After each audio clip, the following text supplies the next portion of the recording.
The Victorian Labor government of Daniel Andrews is one of the more unusual outfits we've seen in this country, isn't it? This is a state swamped by its own debt, on track to hit $170 billion of debt in coming years. Victoria is a state government that really knows how to waste money. The Andrews government paid companies $420 million not to build a tunnel after spending about $500 million themselves. That's near enough to $1 billion to not build a transport project.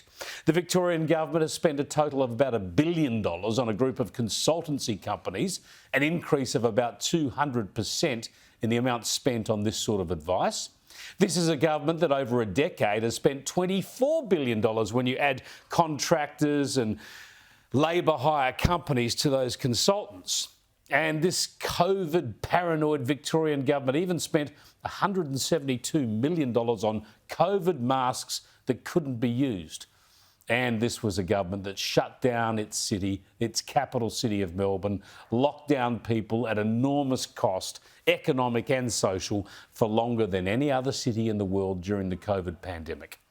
So it's kind of weird today, isn't it, that suddenly, right out of the blue, when dealing with an event that's so important to Victoria, to the nation and to so many other countries, the Commonwealth Games, suddenly Daniel Andrews cares about money and costs.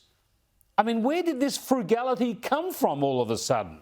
When did the Andrews government ever care about how much something cost?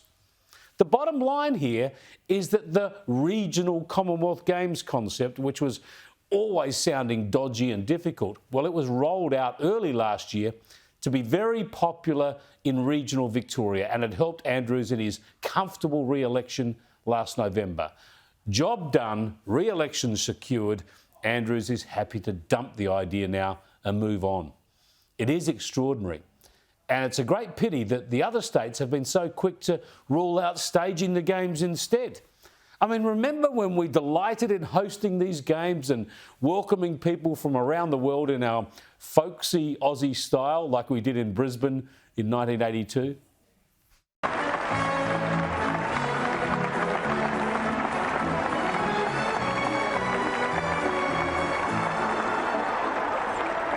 Matilda's pouch doubles as a door. And inside, some 20 children, pouring out for their trampoline display. Pouch full of kids, whatever next, hey? Matilda there, that was the kangaroo mascot's name. Now, of course, with the Women's Football World Cup about to start, it's the Matildas who are on everyone's mind. The point there is, of course, we have a happy knack in this country, a happy track record, in fact, and we have ongoing contemporary expertise in staging international sporting events successfully. Commonwealth Games, Grands Prix, Olympic Games, and now the Football World Cup. So let's hope the other states do reconsider this. We should forget about Melbourne, of course, and the Andrews government, but we should make sure the games go ahead somewhere else in Australia.